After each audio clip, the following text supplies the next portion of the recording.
So we are sitting comfortably and we make our back straight and find balance.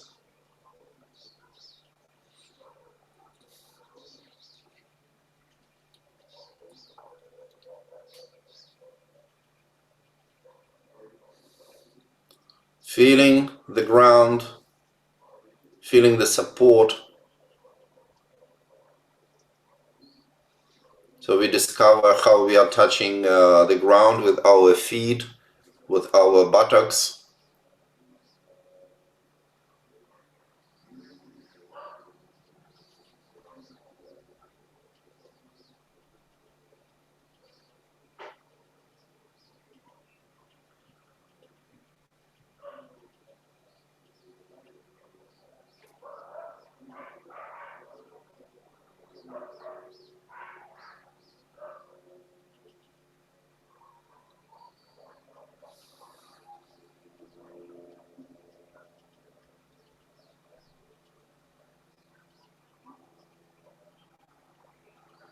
Finding a comfortable position, stable position,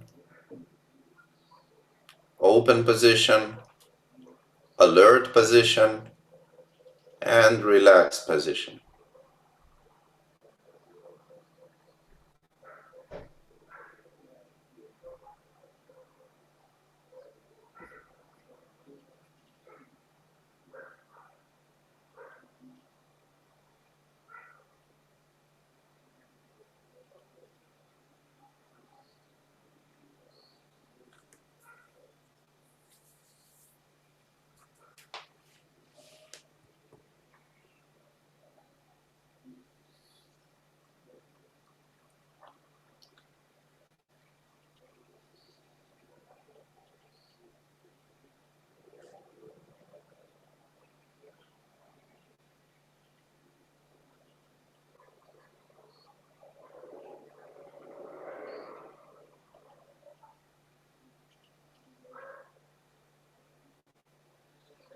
And we feel how is our body. We know how our body is sitting.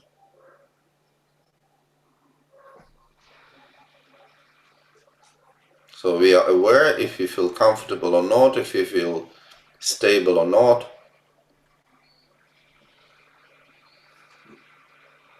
We know it from within.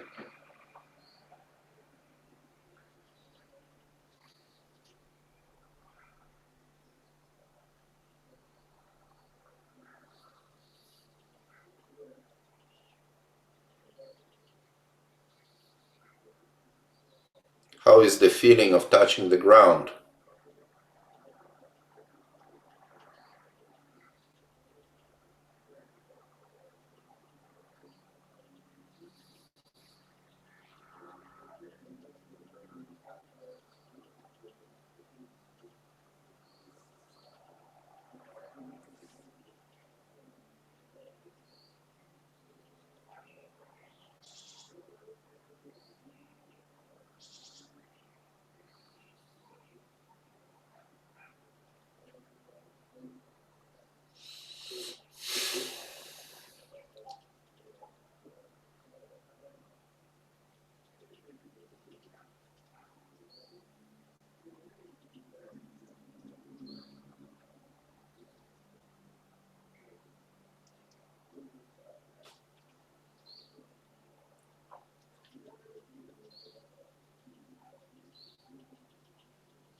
And now we notice how we are breathing, how our body is breathing.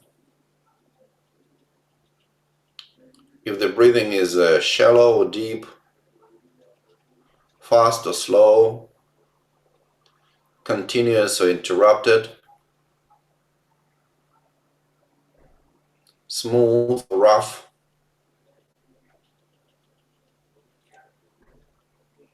monotonous or irregular.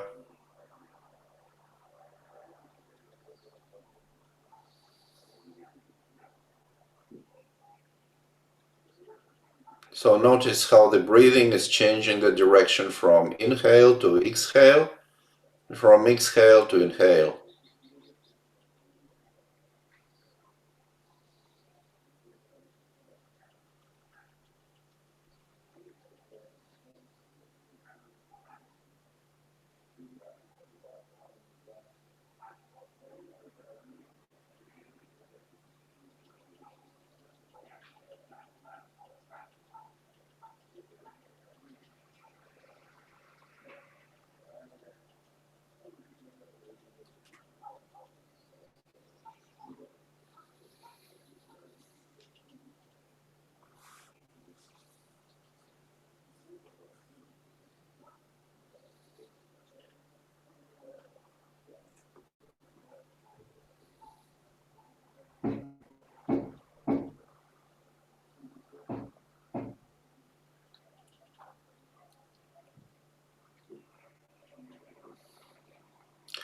Now we do 3 purification breathings.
And then again we notice how our body is breathing.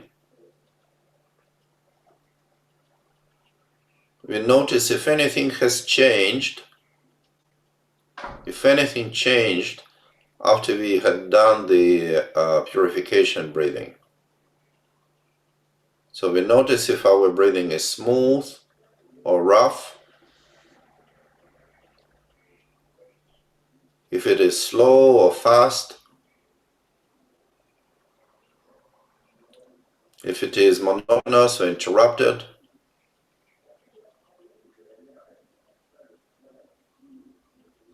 Monotonous or irregular, continuous or interrupted.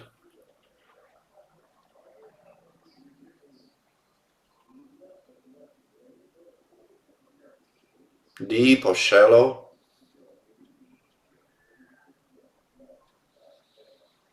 And then we notice how our breathing is changing the direction. And we notice if this change is smooth or interrupted.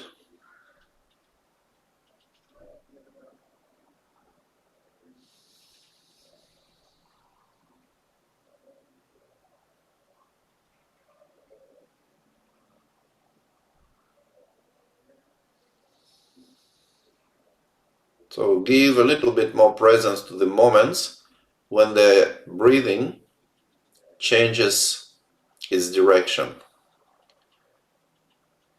Like feeling suspended in cardinal points.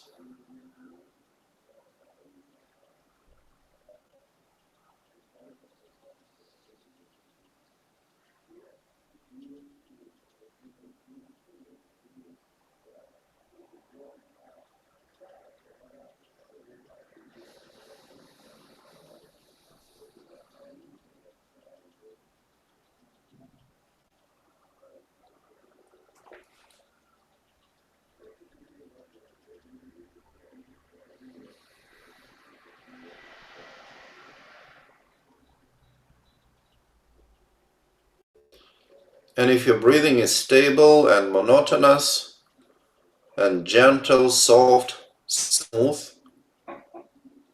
Then you can add additional presence with the controlling vocal cords, and you inhale with ah and exhale with hum, relaxing when we are approaching a cardinal point, approaching to the end of inhalation, and approaching to the end of the exhalation. We are relaxing. And then when the breathing changes its direction, we add the feeling of ah or hum again.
And then we relax the presence, and we just continue to notice how our body is breathing,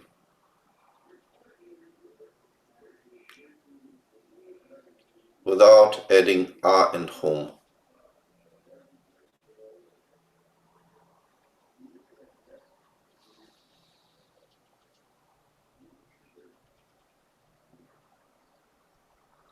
And then we are checking our mind. Is our mind still or moving?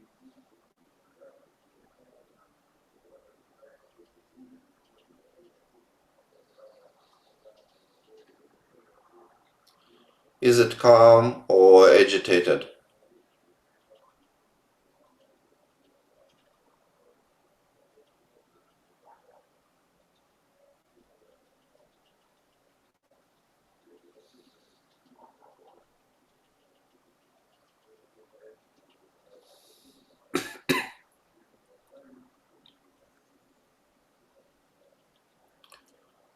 Is the mind foggy or clear?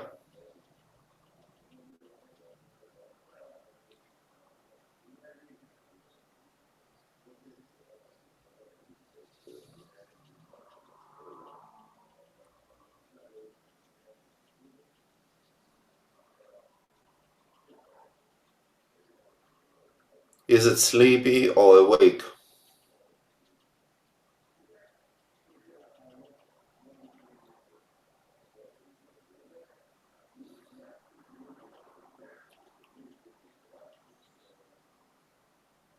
Is the mind composed or scattered? Present or distracted?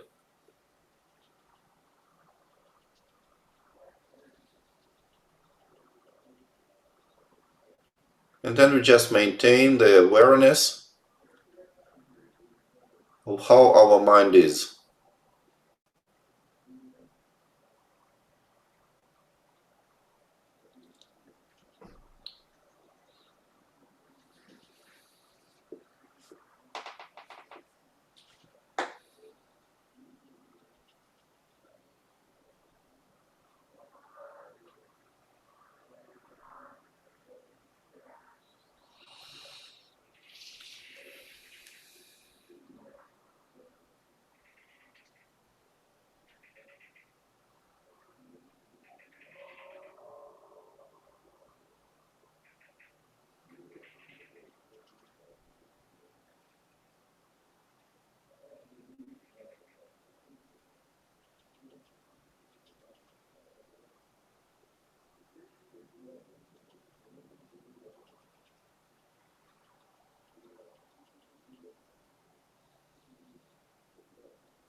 Okay, and then we deal with one more awareness, mental awareness.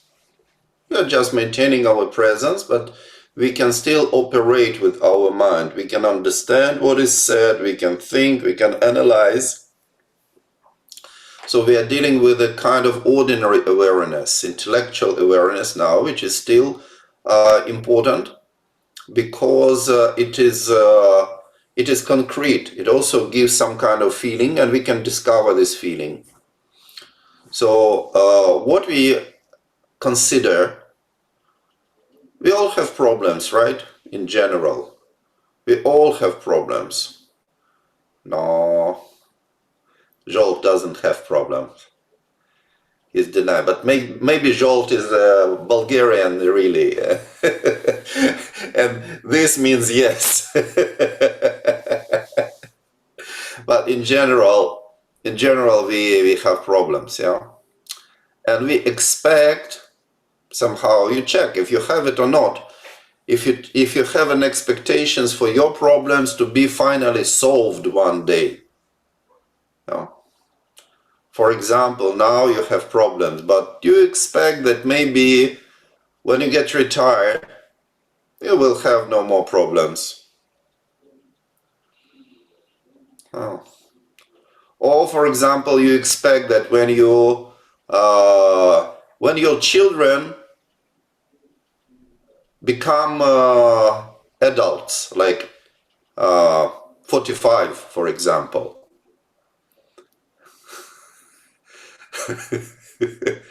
then you will no longer have problems with them.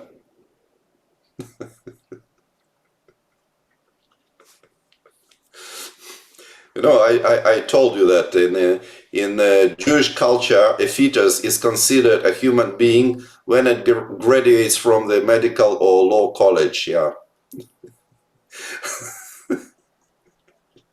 So, or we are expecting maybe when we pay out the mortgage. Yeah. Sometimes we have mortgage. Some people have mortgage. I never did because I don't want to have it. Yeah. But if you have a mortgage, it's a problem. No, it creates a pressure on you, right?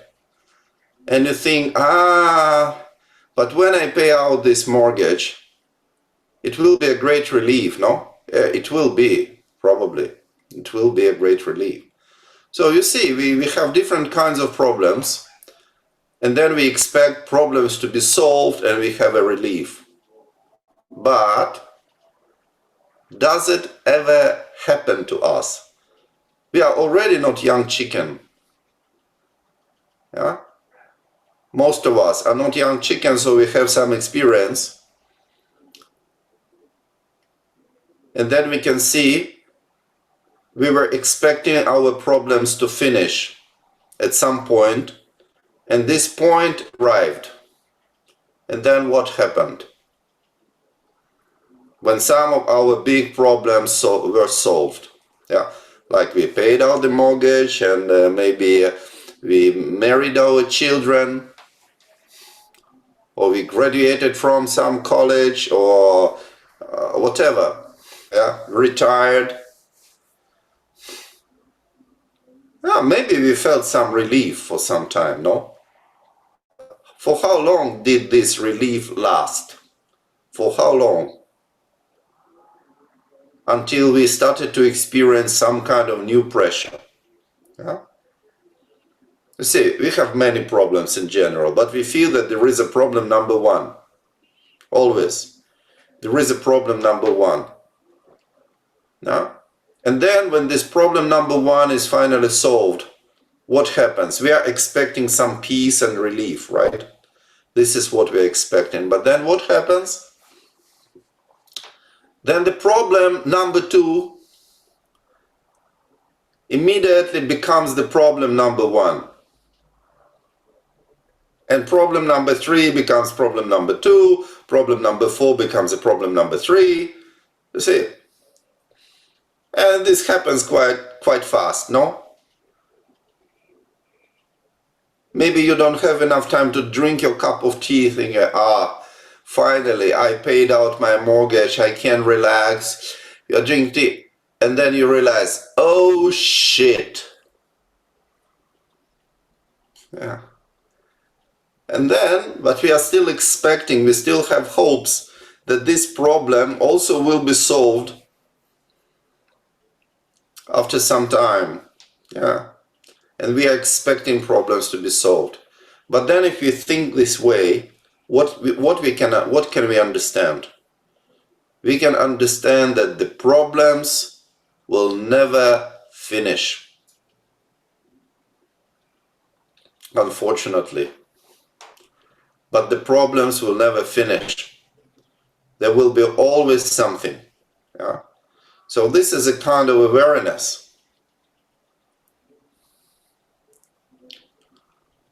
So I don't really know how this is translated into English, but from this famous line from Dante Alighieri, which is written on the gates of the hell, yeah? Something like, forsake all hopes whoever enters, something like this. Yeah, I don't really know. Probably it sounds very beautiful in Italian. I only know it in Russian translation. Yeah. How does it sound, Nicolo? For sure you know. It's like lasciate ogni speranza voi che entrate. Something like that. Yeah. Probably slightly different. Yeah. You see, it sounds beautiful, but... And this is written at the gates of our world. Yeah. At the gates of samsara, what is called samsara. We have holes, but it's better we forsake these holes because there will be always problems, yeah? At least it's better not to hope to solve all problems, which is a kind of an illusion. So we can think a little bit about this, no? I'm not promising you a nice feeling, no? Not promising.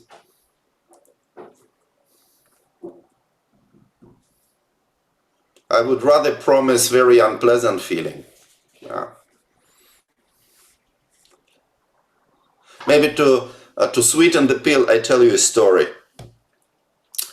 I was giving a public talk, a kind of talk seminar in Moscow, in a big club, like with esoteric literature, bookshop, cafe, and few halls for yoga classes, etc., in the center of Moscow.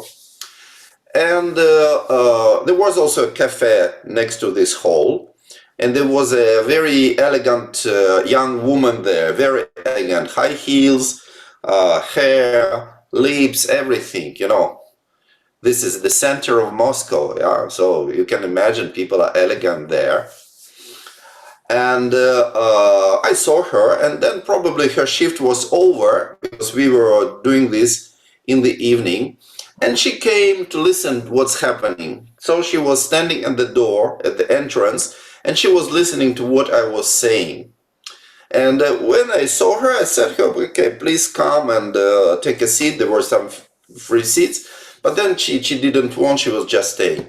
And at that time, I was talking about like impermanence and old age and death. And I was saying, that, for example, you go on streets, and of course I have this male chauvinist mentality. That's why I'm speaking from this point of view. I'm saying that you walk on streets, and then you see like very nice, beautiful girls. Nice, beautiful girls. You always notice. And then what you don't notice, old, ugly ladies. Yeah, you don't notice them. No? You only see nice, beautiful girls. Yeah, because old ladies are under your radar. Yeah? Something like this. So for women, I think it's just the opposite. Doesn't matter. And then I said, but if you are attentive, if you are mindful, then you will always discover that there are not just beautiful young girls in the street, but also old, ugly ladies. Why? Because eventually every young and beautiful girl becomes an old and ugly lady. Yeah? Something like this, I said. And this girl, she couldn't control herself. And she just screamed in despair and disgust, I don't want to hear all that. And then she tick, tick, tick, tick, tick, tick, tick, and she went away. And of course it was quite a show. We were all laughing, you know. So this is something that we don't like to hear very much, yeah. But okay, let's return to our problem solving. Yeah. And maybe you think about the times you were expecting your problems to be solved and you finally have some peace. Yeah. Maybe you completed building your house. Yeah. Maybe you completed some other important task. You remember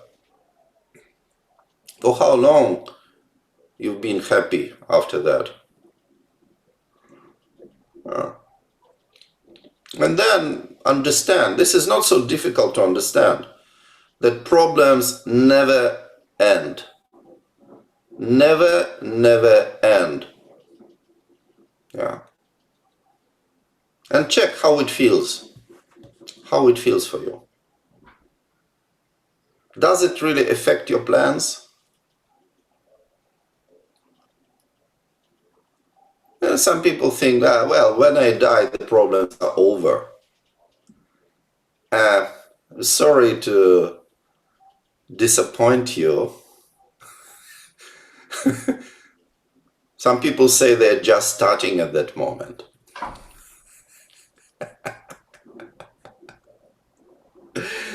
So, observe how you feel. How you feel when you become aware that problems will never be ultimately solved.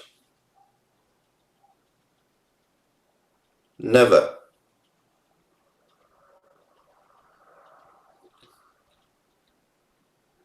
Nunca.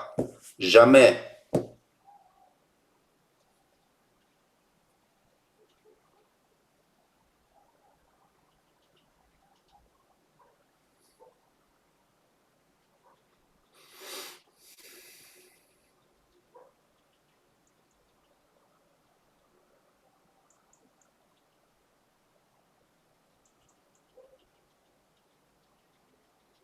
So notice how you feel.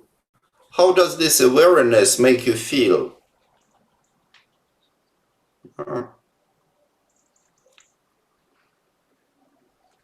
Yeah. Not a nice feeling, not a pleasant feeling.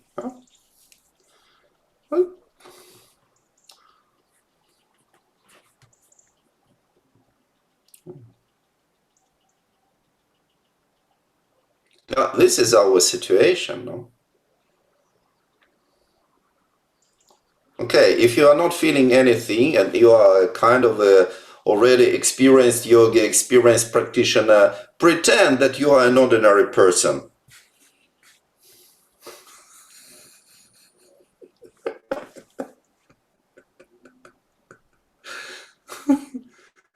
Just for a moment, pretend you're an ordinary person and you check how an ordinary person feels realizing that there is no end to the problems.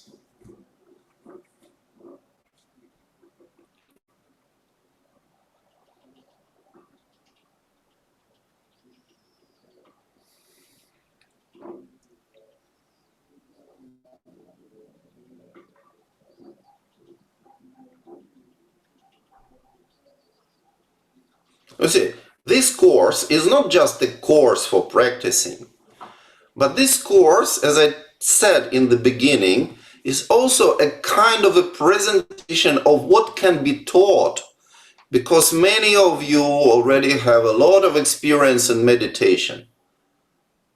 And maybe already lost touch with reality a little bit.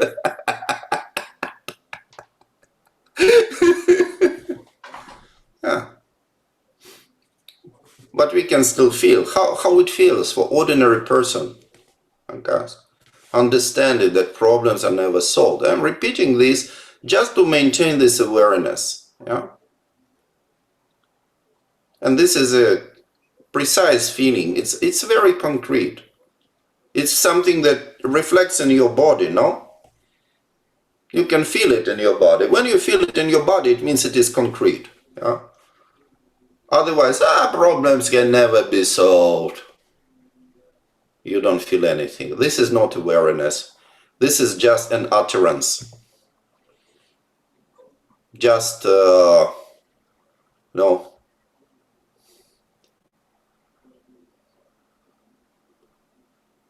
Just blowing the air. But when there is awareness, this awareness really reflects. Like when we understand that we are going to die, yeah? When we really understand we are going to die, we feel something in our body. Not just, well, everybody dies, no. Yeah, sometimes I say, but listen, come on, everybody died and nobody was hurt, you know.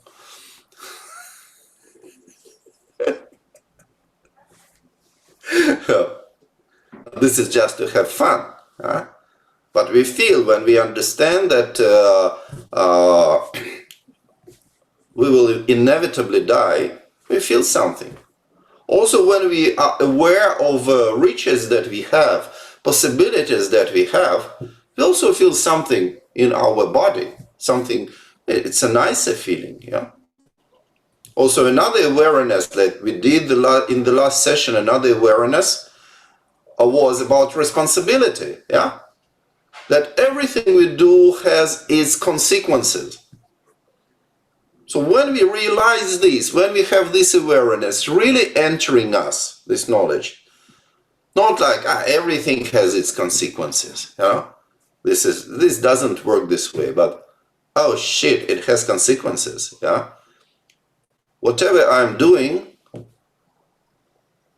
you know, the word shit gives value for the things.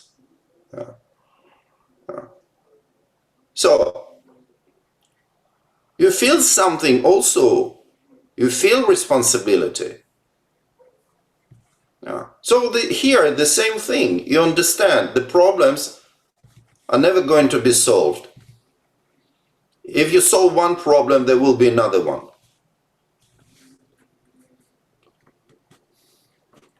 You know, traditionally, it is explained about rebirth. But to explain it in the context of rebirth, first you must be sure that people who you are talking to believe in rebirth. Yeah, not everyone does. No. I don't know.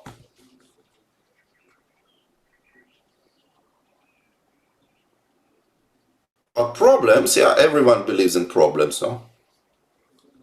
It's more simple. Everyone believes in mortgage, in retirement,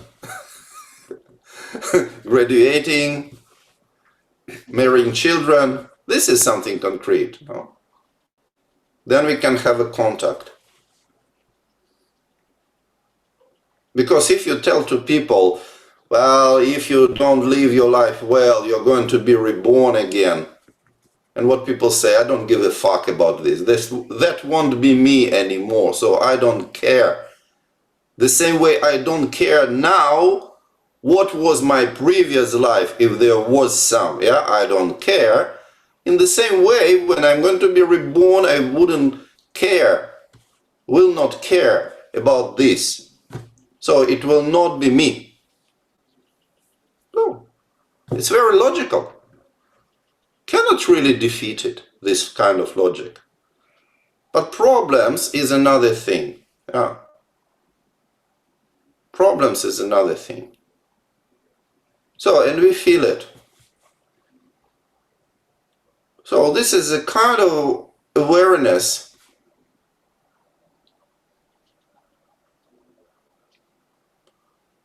And what does this awareness does to us? What is its function? We release futile hopes. So we release also the causes for frustration.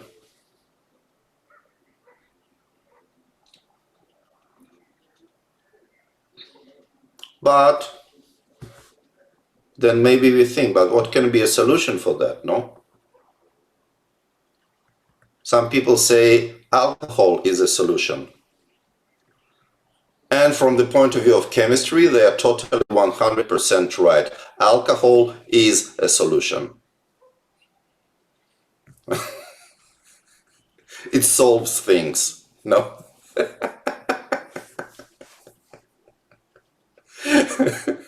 But it doesn't solve problems, yeah?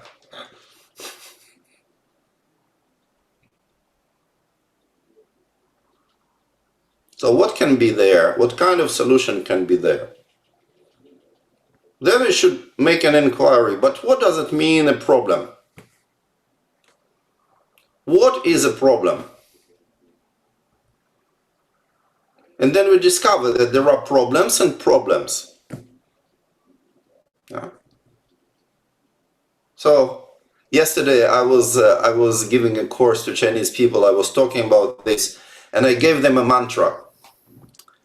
Not all of them knew this mantra, but for sure, all of you know this mantra. Yeah.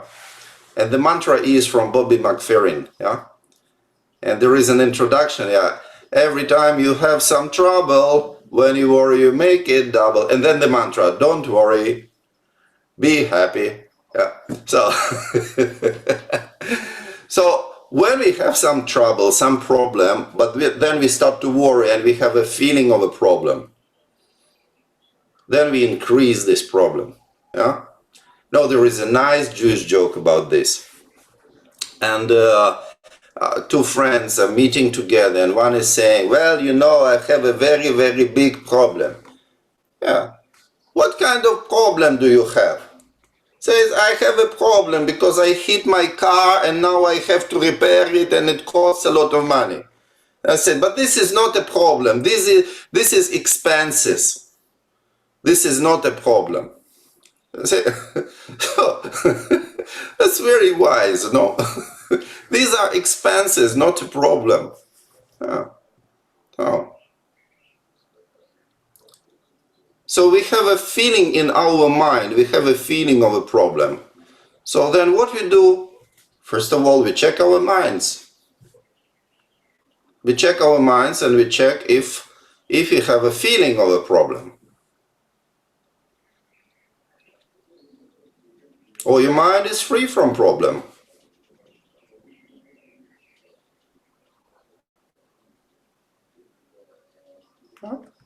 Maybe something happened. But if you always think about this, does it help to solve it or not? Usually it doesn't. But what does it make? It makes you feel bad. Yeah? Then what's the solution? To check how the mind works, to understand how the mind works, and to control one's mind. This is the solution. And this is why we are doing all these practices, no? This is why we are training, exercising presence and awareness. We look into the mind because it is our mind that makes us happy, that makes us sad. Yeah? So it's very easy to understand.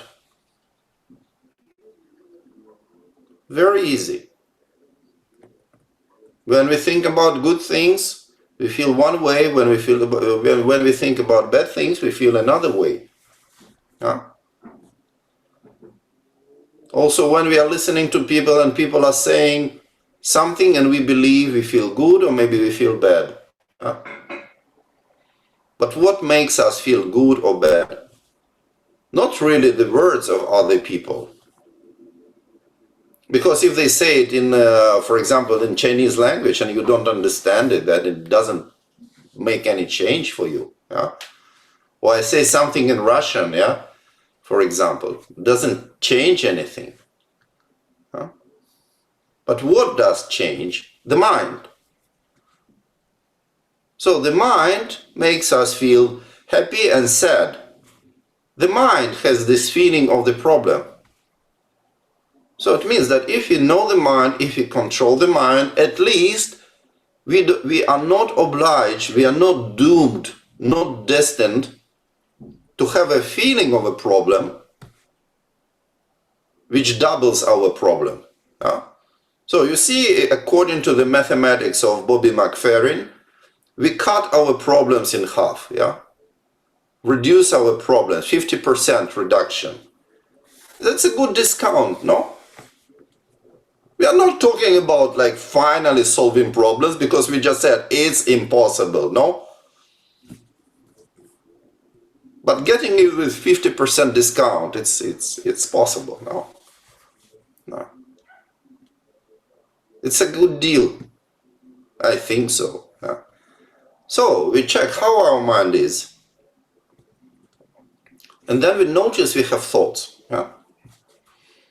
Huh? You have thoughts. Maybe you are already calculating 50%. Maybe it's gonna be not 50, maybe just 30%, but still a good deal, no? Maybe 50%, it sucks. I would like to have 70, yeah. Yeah. Or maybe you're thinking, what a bullshit, all this, no? Yeah, well, whatever you're thinking, you have some thoughts, yeah? Show me that you have thoughts. Show me something, you have thoughts, yeah.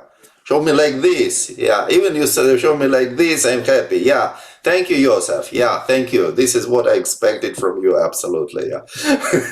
Because, like, who can I rely upon here else?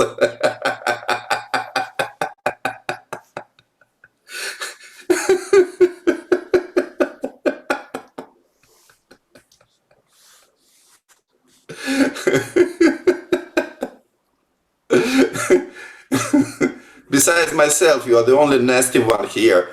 All other very decent people. Yeah.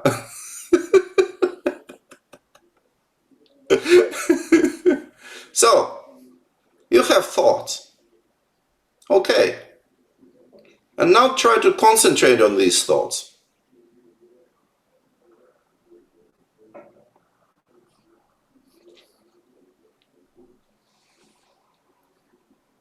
You concentrate on your thought.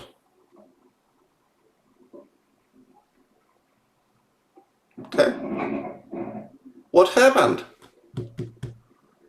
When you concentrated on the thought, what happened? Poof. Yeah. Poof. Where is it now? Try to find it. I saw some American movie. I don't remember. It was very boring, so I turned it off after 15 minutes. But in the first 15 minutes, there was something that there was a car crash and the guy got into the hospital and his brother is waiting there in the lobby. And then the doctor is coming and said, "We are sorry, we lost your brother." And the guy is saying, "But what do you mean you lost my brother?" "Well, I'm sorry, we lost your brother." "Then go and fucking find him." Yeah.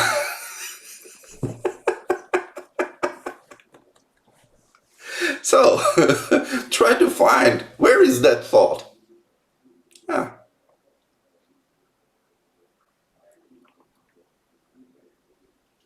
You had the thought, yeah? You had it. Very concrete. You knew it. You knew what you were thinking. Then you concentrated on it. Where did it go?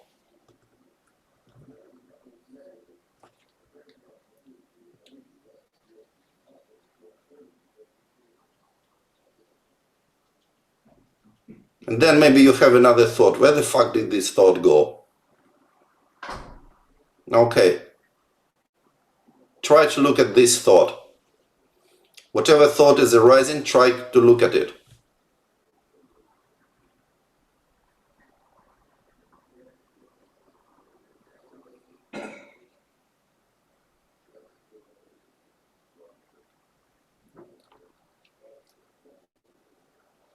And if you have a thought, for example, now I have no thoughts.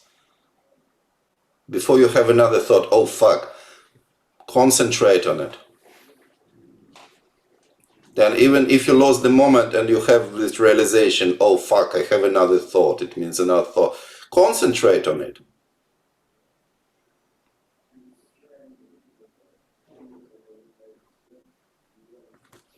So whatever thought is arising, just concentrate on it, and then when it poof, when it disappears, you relax. You don't need to concentrate always. So it's important that not only you concentrate, but also you know how to release your grip, how to release your concentration. And how do you release your concentration? You stop concentrating. This is how you do.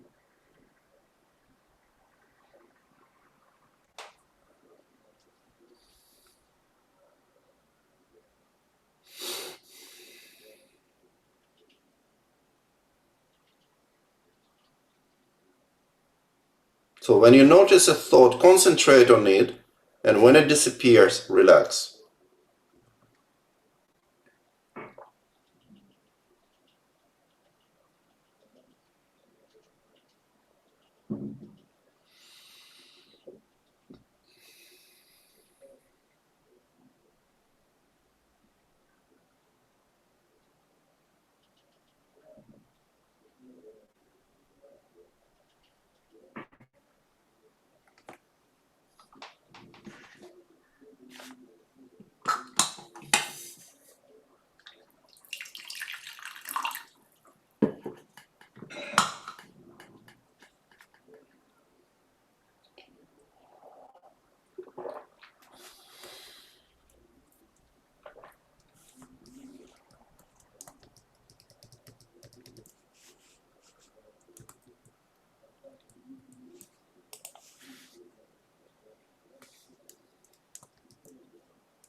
So when you have another thought, you concentrate on it.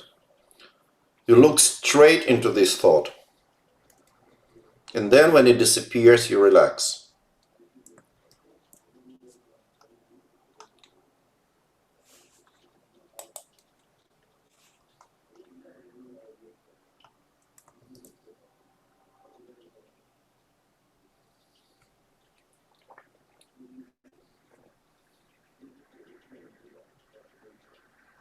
And then again you have a thought, okay, I did it. Then what's next? Concentrate on this thought.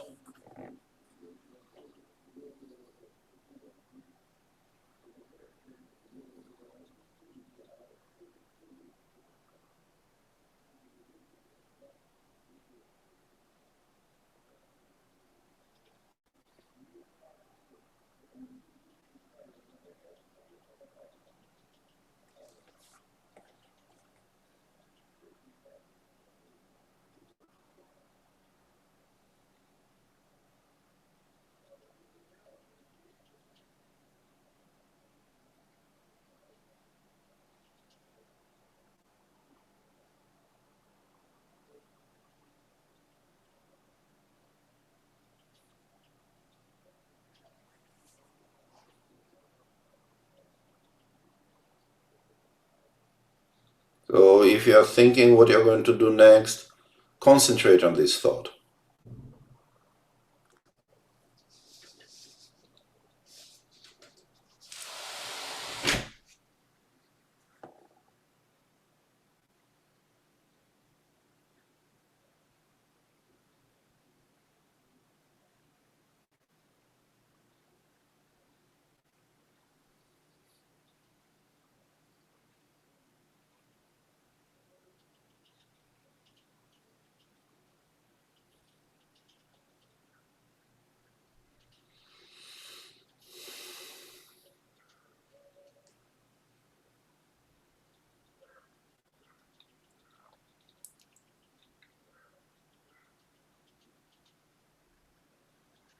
Whatever thought is there, concentrate on it and relax. Another thought, concentrate and relax.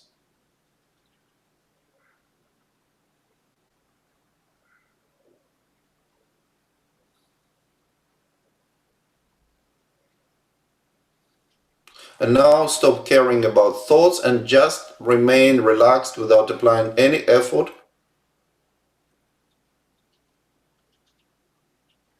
Oh, it's like the end of the shift.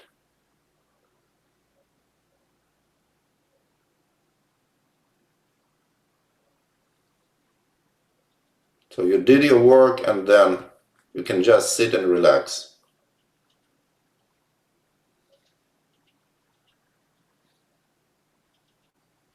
Like waiting for a bus or train.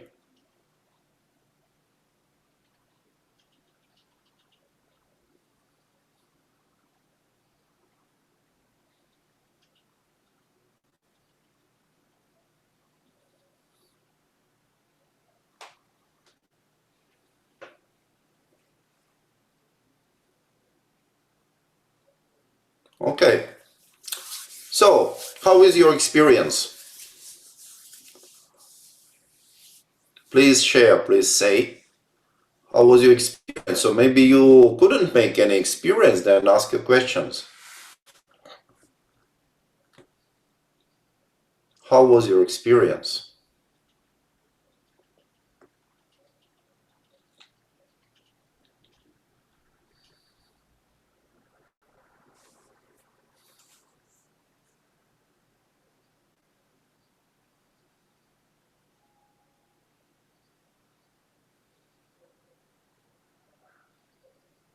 May I say something? Yeah, sure. I Sure, think Nicole. I always find it very tiring Yeah. until the end. I mean, then afterwards, and yeah, really tiring. But it kind of left a sort of pattern, and then afterwards, when I relax, I can still like recognize like sort of waves that go up and down, and so like it's like I can see them now. Yeah. But sometimes it's too tiring, and if I'm too like nervous, if I'm not like in a relaxed setting like I am now, then it can be hard. Yeah. Okay. So, first of all, if you're not really relaxed and present, then you just make yourself relaxed and present. Yeah? You can apply different ways to do this, and for example, you can think. If your mind is thinking, yeah.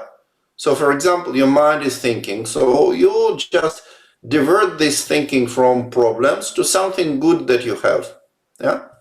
And if you think about something good, about some good days, maybe you have a good girlfriend, or I don't know, something good is happening to you, or maybe you recognize that you have a good house, or you have a good job, whatever good things you have, yeah, that you think and you enjoy. Oh wow, I have it.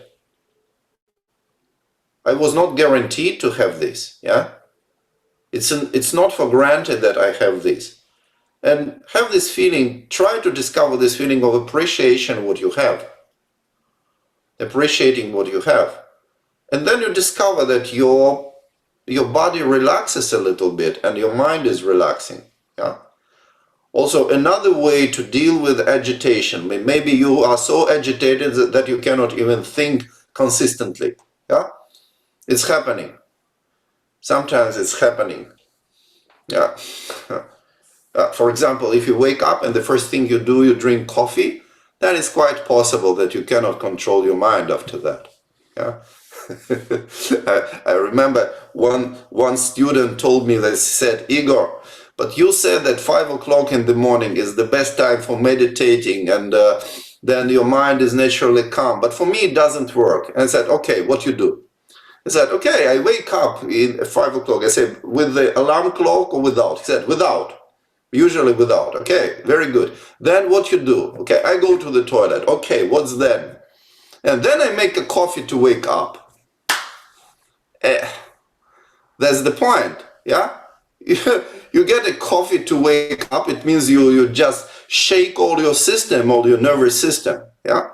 And then, of course, you're agitated. You woke up. You already woke up, otherwise you wouldn't make it to the toilet, no? So, well, probably some people are professionals, so they... You know what was a joke of like 80s in the Soviet Union? We had political jokes. You could get in prison for that jokes, but still we were making jokes. And then we were saying that, for example, Brezhnev, he was governing the country not coming to senses, without coming to senses. So more or less like Joe Biden is doing now, more or less like that, yeah. So, but the point is that if you are very agitated and you have many thoughts and they are like swarm, yeah, swarming thoughts, and you cannot really even concentrate and direct them, then what you do, you zoom out and you feel these thoughts as a whole, yeah. You look at these thoughts as one whole thing, not many small things together swarming, yeah. But one big thing, yeah? You look at it, so it's kind of zooming out of your thoughts. And then you discover that you just have this one thing. It's much easier to deal with one thing than with the hundreds of things, yeah? Thousands of things. You don't even know how many things, yeah?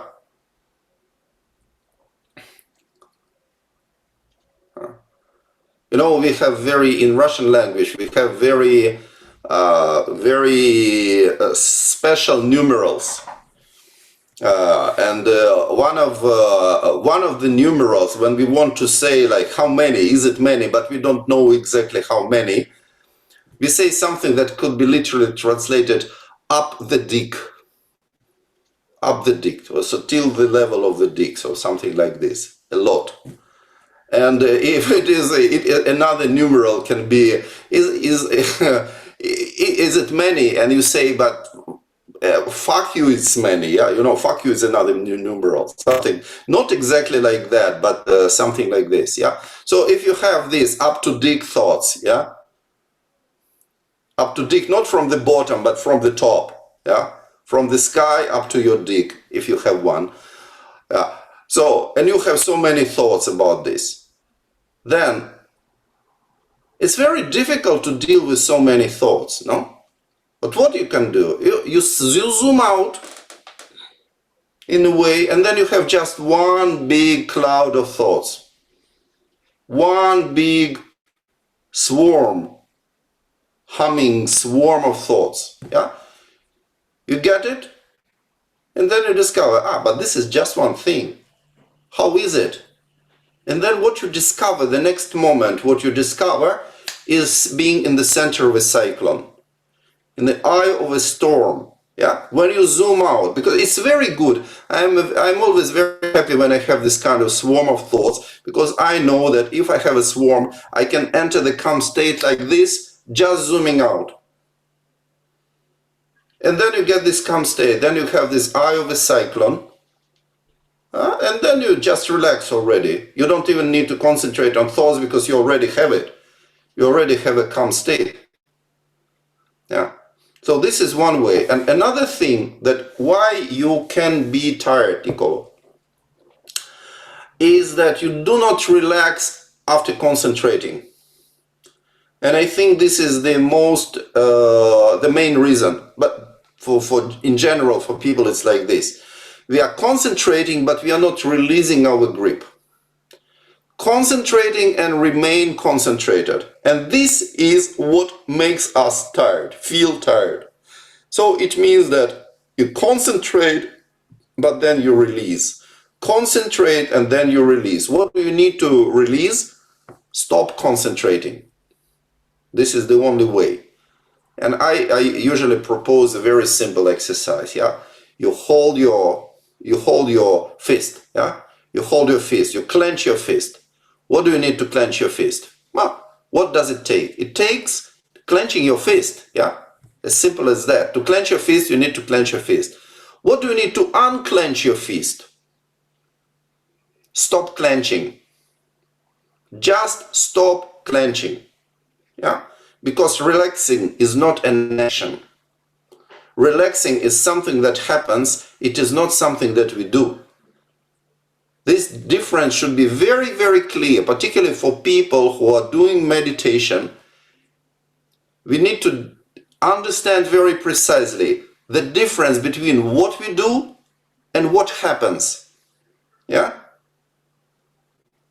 Because we cannot control what happens. Yeah? We can only control what we do. And for example, if you say that, but you need to stop thinking. Yeah, but thinking is something that happens. Thinking is not something that we are really doing, but we need to discover this. Yeah? But concentrating is something that we are doing. So you concentrate the same way how you clench your fist. You concentrate and then you release. Concentrate and then you release. Yeah? So it's very important that every time you concentrate, you release. Then you won't get tired. Because if you concentrate and remain concentrated, then of course you get tired. Okay, maybe a couple of thoughts will pass and you will not concentrate on them. Yeah, it doesn't matter. Okay, you're not a shooter. You know, in these Olympic Games when they're shooting these plates. No, I don't know how it's called officially. Yeah, but you need to shoot everyone. Hey, you don't need to shoot everyone. Huh? Yeah, instead, I concentrate on relaxing, Yeah, you shoot and then, and there are some other dying. You don't care. Yeah. You relax. And you never bring this practice to the point of being tired. This is very important because if you bring this practice to the point of getting tired, you feel this state of pissed offness. Remember, yeah? You're pissed off, you're frustrated with the practice. It means that you no longer have an incentive to practice, you no longer have a motivation to practice because you are frustrated with that. So instead of having positive confirmation, you create negative confirmation. Yeah. So, for this reason, you never bring it to the point of getting tired. You relax before and then you just remain. If there are thoughts, let there be thoughts, no? Then you relax, you enjoy, you rest. You feel that you rested and then, okay, maybe I try one more time. And then a thought is moving and then you concentrate, boom, and it evaporates. And then, and you relax, just in presence, and observe how it is when the thought is gone. And then another thought is crawling, and you concentrate, and it disappears, and you relax. So something like this. This is the very important thing. It's like a shuttle movement. Yeah? All these practices related to calm state. Yeah? They are not like holding, always holding, because this is what is making us tired. Whether it's with an object or without object. Now we will try also with an object. Yeah? But we are holding it and we are getting tired, we are getting frustrated, and then we lose control, and then we are totally pissed off. Yeah? And it doesn't work, and we say, no, this is something I cannot do. No. Why? Because you are concentrated for too long. Yeah? Instead of continuously holding, you do a shuttle movement. Shuttle means you concentrate and then you relax. Because you concentrate, the thought is gone. You have no reason to continue concentrating. Yeah? You have no reason for that. It's gone. Relax. Yeah. And then again, a thought is coming. So when the thought is coming, you lift your bum and you concentrate. But then it's gone. Relax. Another thought, concentrate, it's gone, relax. Yeah? And then from time to time you say screw it, and then you just sit relaxed, in presence, not trying to apply any kind of concentration, any kind of effort. The end of shift. Finito. I don't know if you have this experience. You're probably, most of you were something like, I don't know, engineers, psychotherapists, lawyers, teachers, whatever. I don't know if there is anyone of working class here. Really, you all look like decent people. Yeah. But when I was in high school after my 9th grade, like before the last one, in summer, I went, when I had vacations, I went to a vegetable processing plant, and I was working there. I was lifting weights. I was just carrying these boxes with bottles of ketchup, of pickles, etc. So I was a strong young man, and I was working there. Yeah, I was working. I was carrying. I was making some money. Yeah, I was doing good. And but what I learned there, even though I was from a good family, not a working class family. My father was a journalist, and my mother was PhD in chemistry. So, but I went to this vegetable processing plant to make money. Yeah. And what I learned there, and probably I don't remember, but probably the very first day I learned it. Yeah.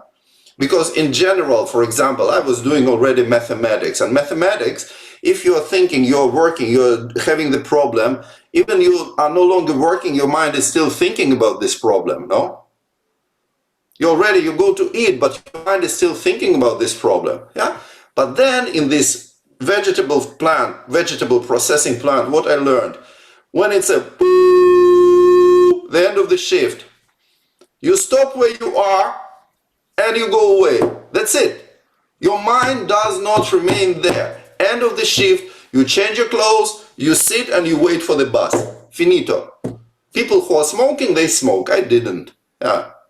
So you just sit and you wait for the bus. This is what we can learn from the working class. And according to the Marxist theory, the working class is the main class in our society. Yeah. In Canada now they understand this.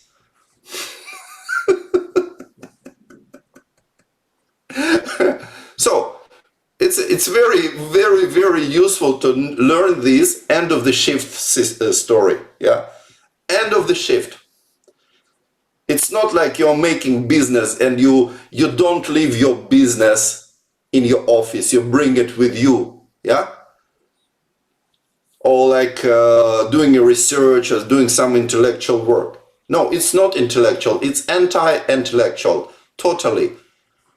Concentrating the mind is totally anti-intellectual. Yeah, counter-intellectual. You stop intellectual activity. Yeah, becoming like a working class. So you do for some time before you get tired. End of the shift, and you relax. Yeah. And you can also enjoy, no? You can also enjoy, because if you never leave your work, even you leave the office, but you never leave your work, you cannot really enjoy, no? Oh, let's try again.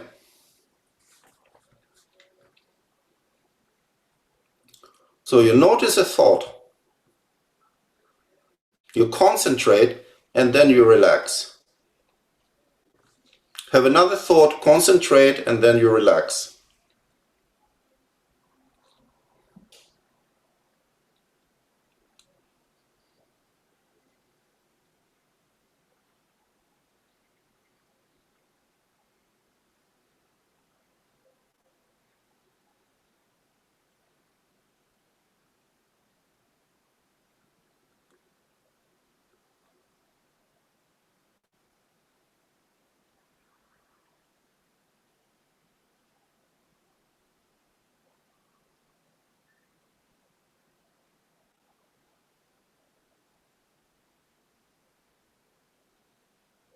So when you're concentrating, you are noticing what you make tense. And then you release it.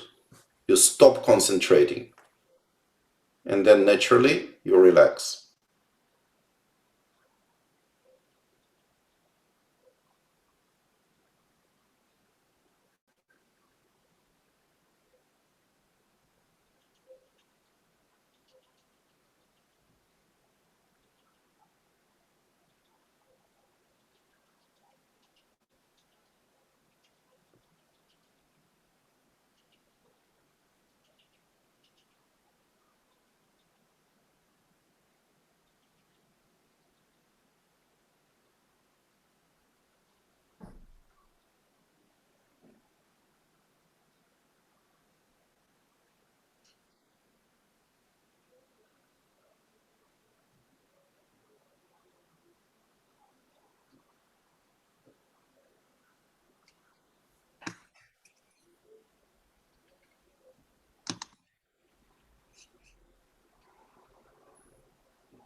And now the end of the shift.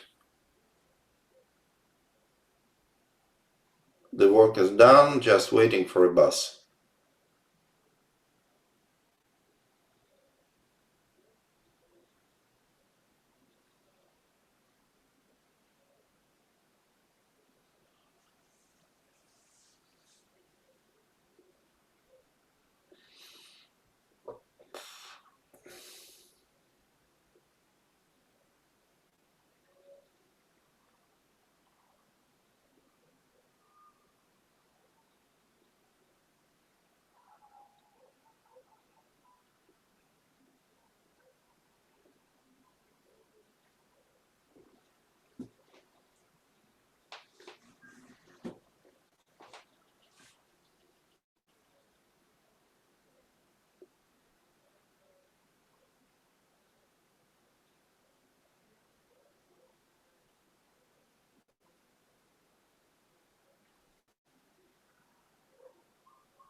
Okay, and now we're rested and we try once again. So a thought is coming, we concentrate and relax.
And now relax. End of the shift. Just remain present.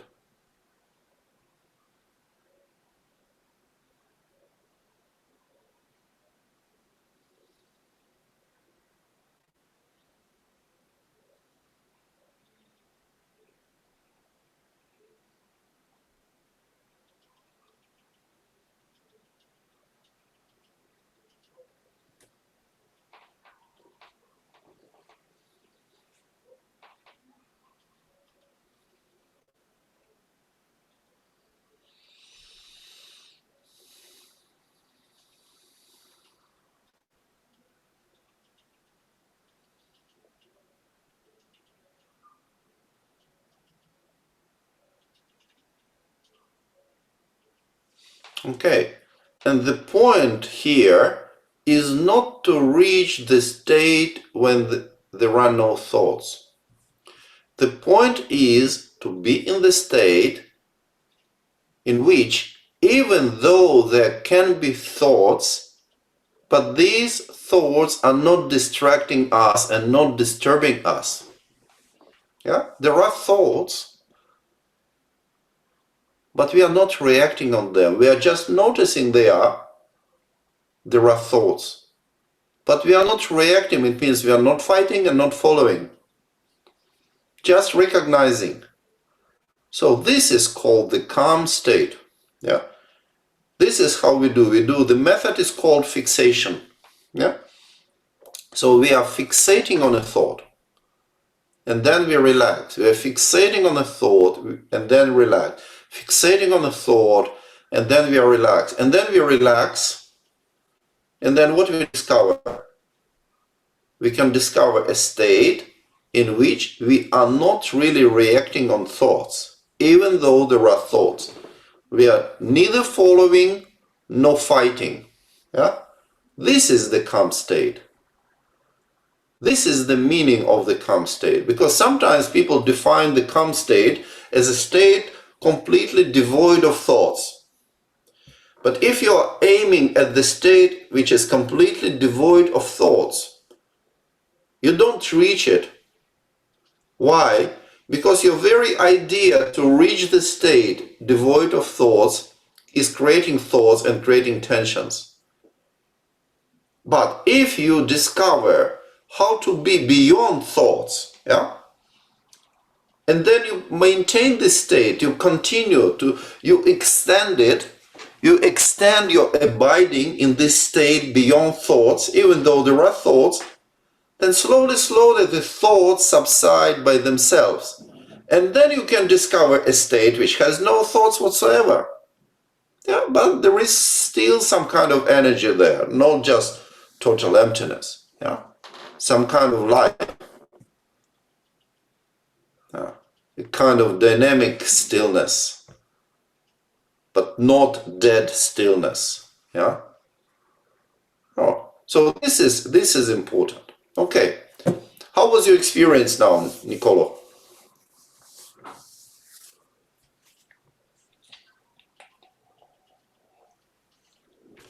No, but you need to turn on the mic. All right. No, I meant this time also earlier it was quite good, but because we are in a setting, Yeah. we've done a lot of relaxation, so it was even better. Yeah. And Good. it's very good advice for me at least. Good. Good. So you make, before doing this practice, you make a setting. You arrange a setting, and arranging a setting doesn't mean that you go to some special place. First of all, you arrange the setting, you sit. You sit firmly, you sit stable, you sit relaxed. Then you set up your breathing. Then you discover the state of your mind, because otherwise you don't know which method you apply. If you don't know the state of your mind, you don't know which method you should apply at this moment. It's like a driving without directions. You don't know where you are, and you have an idea, you go to some place, but you don't know where you are. Yeah? So first of all, we discover that the starting point, We discover, okay, maybe I'm agitated, maybe I'm sleepy, then we apply differently. Yeah.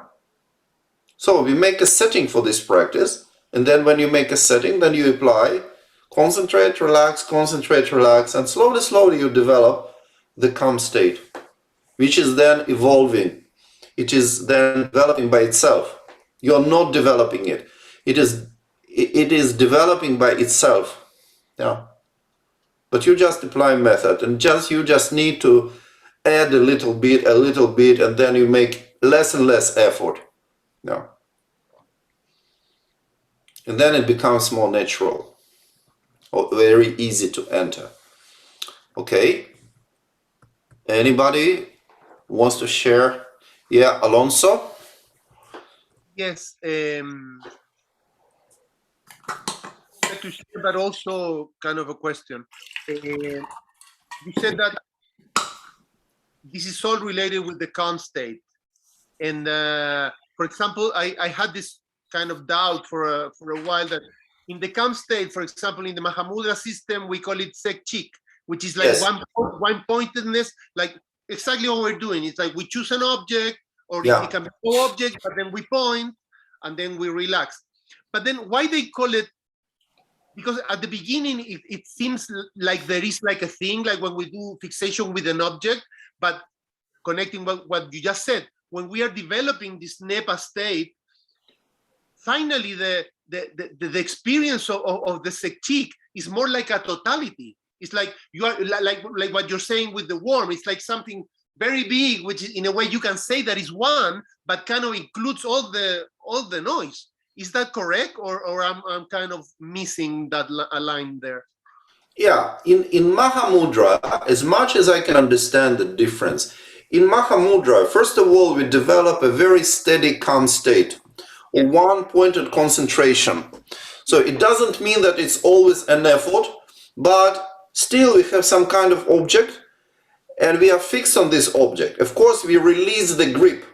Yeah, you release the grip, because you don't need to really maintain the concentration all the time. Like, for example, you have some object. I have objects here. Yeah, this is what I was using. It's like kind of a bead. Okay, you have it. Yeah. So then you concentrate on it. You concentrate. Then you block your thoughts with concentration. You block your thoughts with concentration. And then you discover that your mind remains there with this presence, even though you can move, but your mind is still there, remaining there. And then you maintain it. It is called in Theravada, in Hinayana, it's called nimitta. You get the nimitta. So what you're concentrating on is not a physical object, is a mental object. This is what you're concentrating on. And then you discover this mental object in your mind, and then you maintain this focusing on this mental object until all thoughts subsides and they are gone, and then you go into deep levels, etc., etc., etc. So then you become this tsechik, one-pointedness. Yes. You remain in this one-pointed state. And then in Mahamudra, they have a kind of a direct introduction. They are introducing the movement, they're introducing Lacton, yeah? At this point, when you have already like fully developed this one-pointedness, yeah? Then you go to the second stage, and on the second stage there is explanation of the nature of mind, of the nature of movement, etc., etc. So, you're dealing with this. The difference, for example, with Dzogchen approach, yeah? I mean, we have a course on presence and awareness, but still this question is arising, okay, what can I do? Then when we are dealing it in the context of Dzogchen, then even you have a small piece of gold, it's still gold. Yeah? For example, you discover an ore, golden ore in the mountains, and you want to check whether it's ore, whether it's gold or not. You're not bringing everything to the lab, no? You're checking a small piece. Yeah. So even you have a very small, maybe unstable, but you still have some concrete experience of the calm state. maybe not totally devoid of thoughts, but even there are thoughts, but you're not distracted by them, because here the point is not to be distracted. Yeah, it's rather than one pointed, not distracted, calm state. So you have this state of non-distraction, and you can have a direct introduction to the nature of mind already in this state, using this experience before developing like full-scale calm state and one-pointed concentration. Before, yeah. So from the beginning, you have it. You can have it, yeah. And it is if you are applying the method of calm state or like emptiness-like experience. Yes. Yeah. But there are other ways of introducing, using like experience of clarity or using the experience of bliss, as like sensation, etc. Yeah, and then you don't even talk about developing the calm state. You're not even talking about this. Yeah, because this is another approach. So this is the difference. And here we apply, of course, this is not a direct introduction, but we are applying more in the Dzogchen style. So we are discovering the state in which we have thoughts, but we are not disturbed by thoughts. Yeah? But if you remain long enough in this state, which is not disturbed by thoughts, and we maintain this state not disturbed by thoughts, then eventually we can have a state of very stable calm state. And there is a kind of explanation, very precise. It's not very difficult. And it's very precise how we develop this calm state, how it evolves, and what kind of stages we go through. Yeah, very, very clear. Yeah. So this is, so I hope I answered your question. Oh, yes. Yeah. Because we tend to get distracted that when we are more beginning, that probably applies to the mindfulness courses and dealing with people who are just beginning to deal with their attention, mind, whatever, is that we kind of become a little bit a slave of the object, because we think that the object is giving us this state, but basically we don't realize that eventually we will get rid of the object. We will get rid of the act of concentrating the attention. Yeah. The point is not getting distracted, but then that's the conundrum, because it's like it's very difficult to know if you are distracted or not. It's like at the beginning you don't even know if you're distracted or not. Yeah. In Zen teaching, there is an expression for that. They're saying that one-pointed concentration or meditation is like a rope for donkeys. A rope for donkeys. Yeah, because you tie a donkey to a rope, to a pole. Yes. Yeah. And okay, it's there, it's quiet, but it cannot go anywhere. It's not free. Yes. Yeah. So this is the point. It's a legitimate approach, no? It's a legitimate approach to do like this, but there are different approaches. So we're using more relaxed approach. Yes. Yeah. Okay, Rajan, please. Hey, I just wanted to ask, is the goal sort of outside of, or is there a possibility to do this outside of meditation as we're walking around, or is that not the goal? Is the goal the effects on us outside of meditation, or is this something in our daily lives? Okay, it's a good question, and it depends, because for example, if you are walking, you still need to care about many things, yeah? And then maybe you don't want to bump into something. And I remember that, for example, I was in early 90s when I was practicing a lot of Zen meditation, and I had this idea of like walking on street in the state of meditation, you know, this idea like meditation at the marketplace, etc. And yes, I was totally concentrated, but then I discovered I was almost hit by a car when I was crossing the road. And then I realized maybe it's not a very good idea to do this practice when I'm walking in the city. So it means we need to be more relaxed. That's why we need a practice of presence. Yeah. If you do the practice of presence, then there is no problem. This is exactly what is like tailor-made for this situation of walking in the city and even driving a car. Because like my teacher, Chogyal Norbu, he was always comparing the presence with driving the car. You are driving, but you are also aware, you're present, you know what's happening.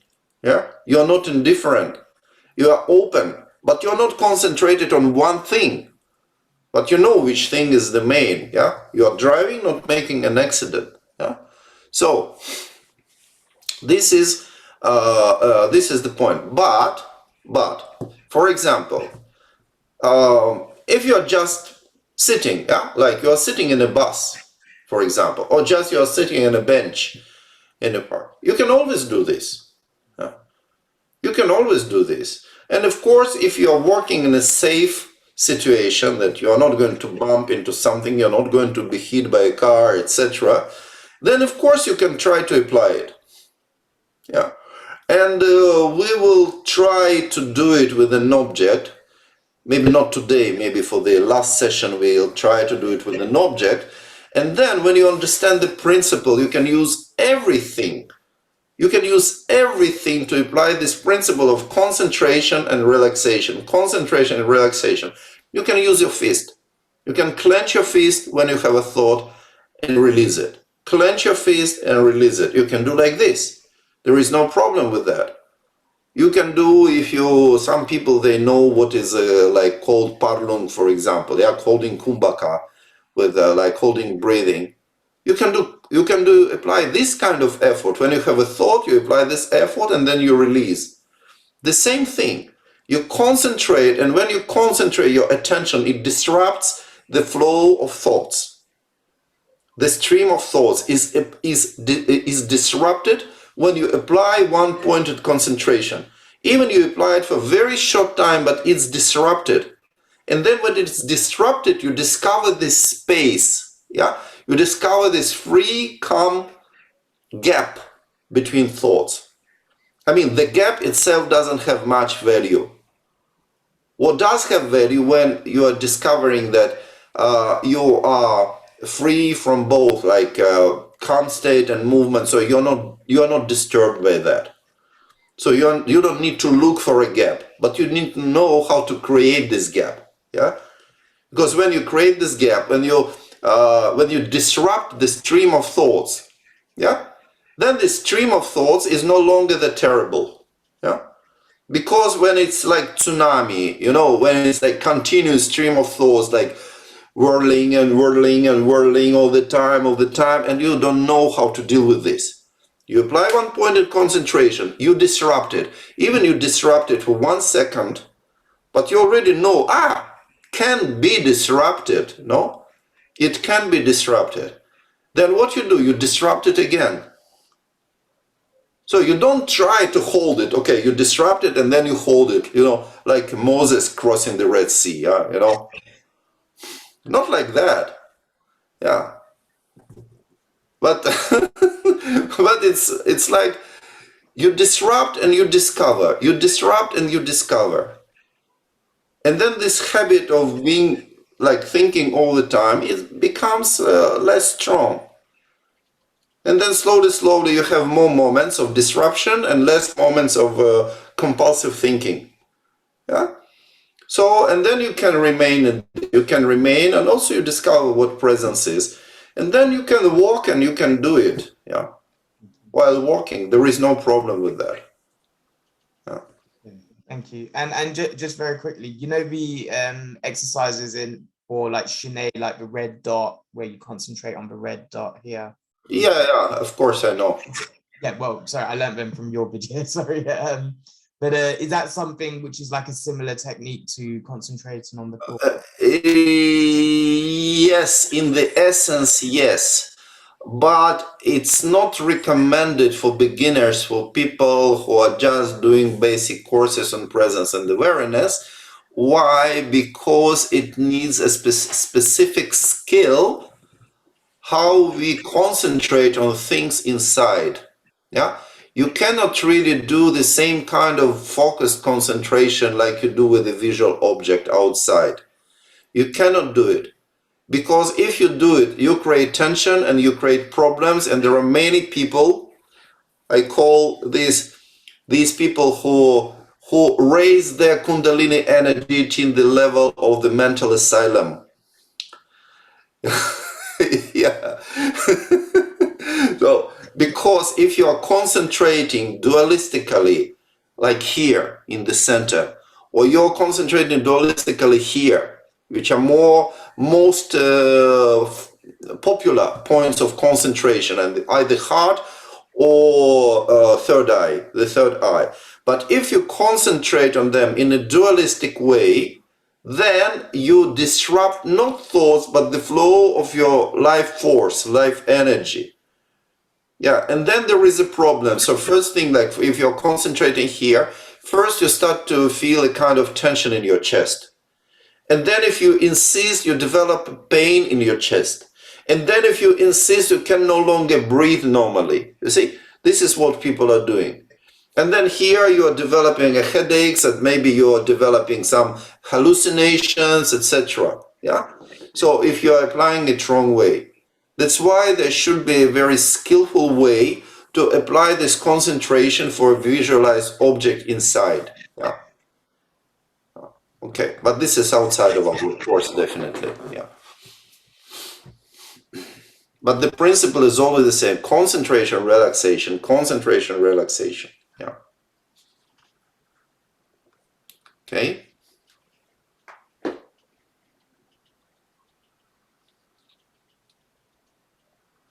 So then we sit comfortably. Maybe we move a little bit. It's refresh our body, refresh the blood circulation. We stretch.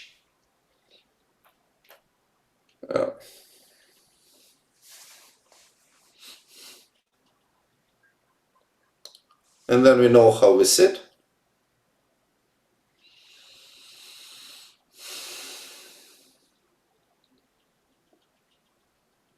And then we know how we are breathing.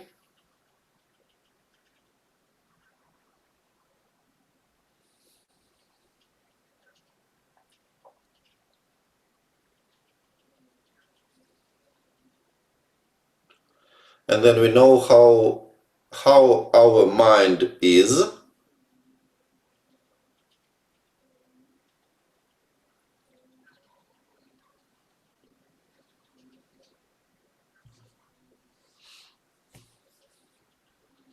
And then we apply this method just a few times.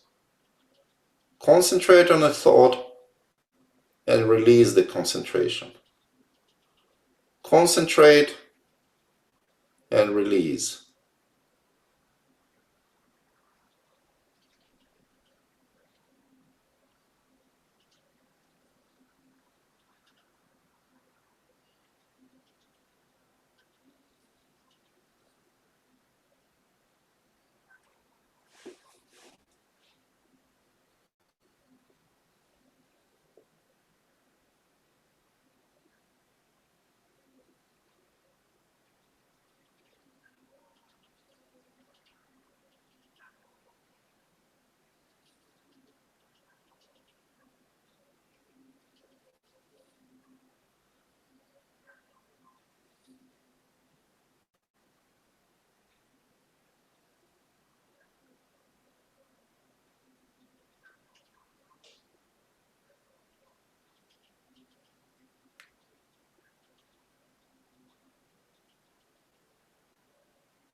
And then we relax.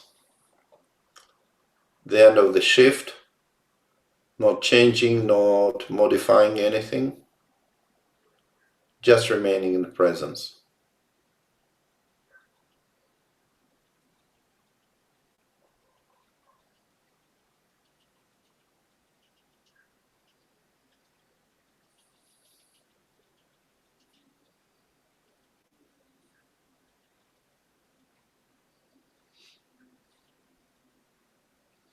Okay. And there is one question that nobody asked, but particularly if you are interested to teach these kind of things, this is a question that you should know the answer for. Then there can be a question, but I don't know what does it mean to concentrate on a thought. That's a very common thing, yeah, that people do not understand how they can concentrate on a thought. Yeah? It's not trivial. Yeah? It's not a commonplace. And this is a point of what we call capacities. There are people who have this capacity to concentrate on a thought, and there are people who have no this capacity and they don't understand, they don't have a clue what you do for concentrating on a thought, and there is no way to explain it. This is the problem of communication.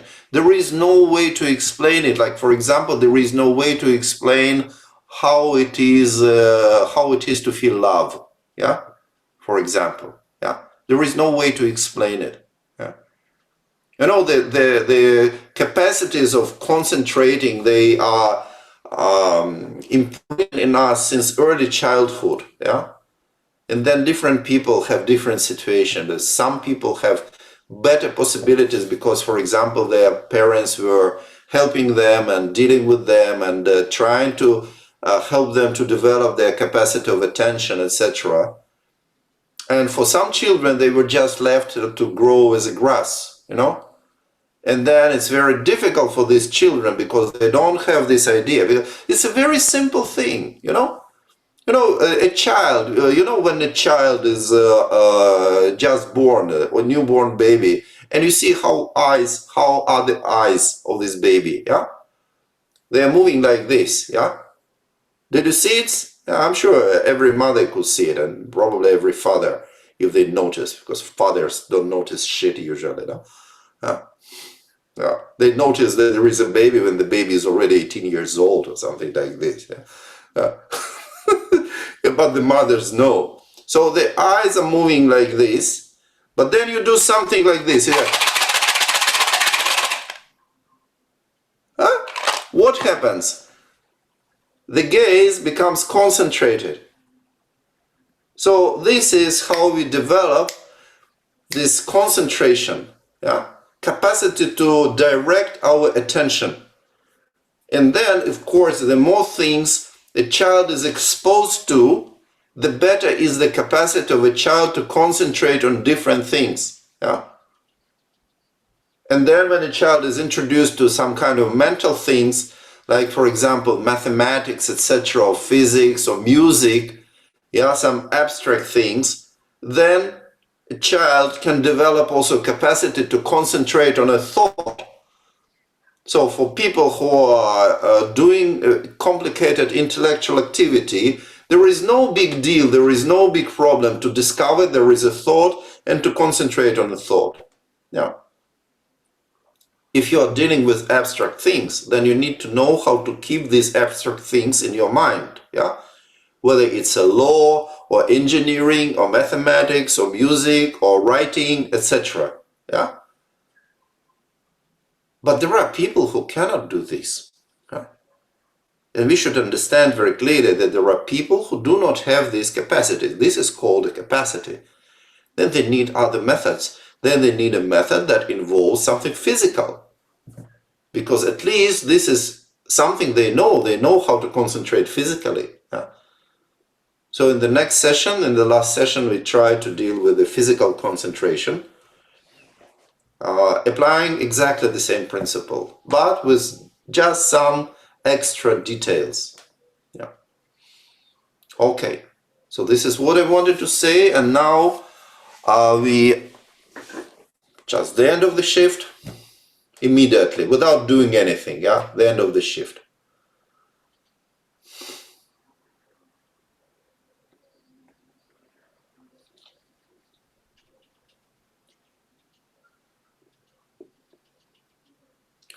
And then we summarize what we did in this session, what we learned, what we experienced. We summarize for ourselves and we feel good about it. Satisfied. And we discover some kind of appreciation that we didn't waste these 2 hours. And there was something valuable. And we feel good about it. This is important. This is called a positive confirmation.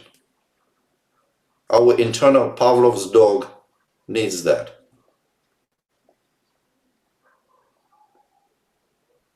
You know the story about Pavlov's dog, no? You know what Pavlov's dog is, But maybe you don't know the whole story, no? The Pavlov's dog, Because when this Ivan Pavlov, when he was a teenager, he was bit by a dog. The dog bit him, or bite him. I don't remember the declination. The dog bite him, and the dog bite and forgot, but Pavlov didn't forget.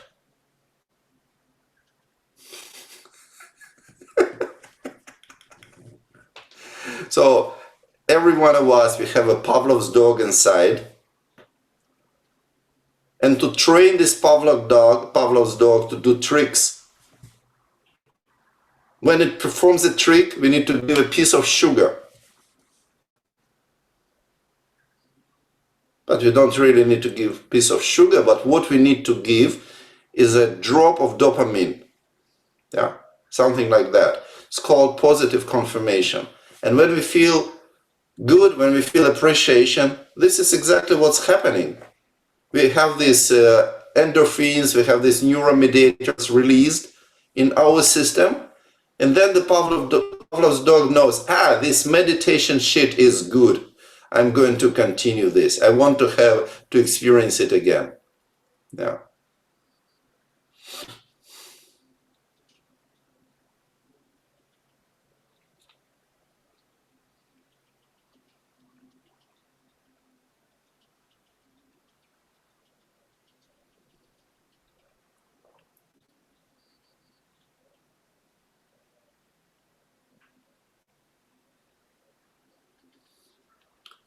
And then when we feel this appreciation, we feel satisfaction, we think, may it continue the same way, and this knowledge and skills that we developed, may they not disappear, but develop and mature and bring benefit both to ourselves and also for others.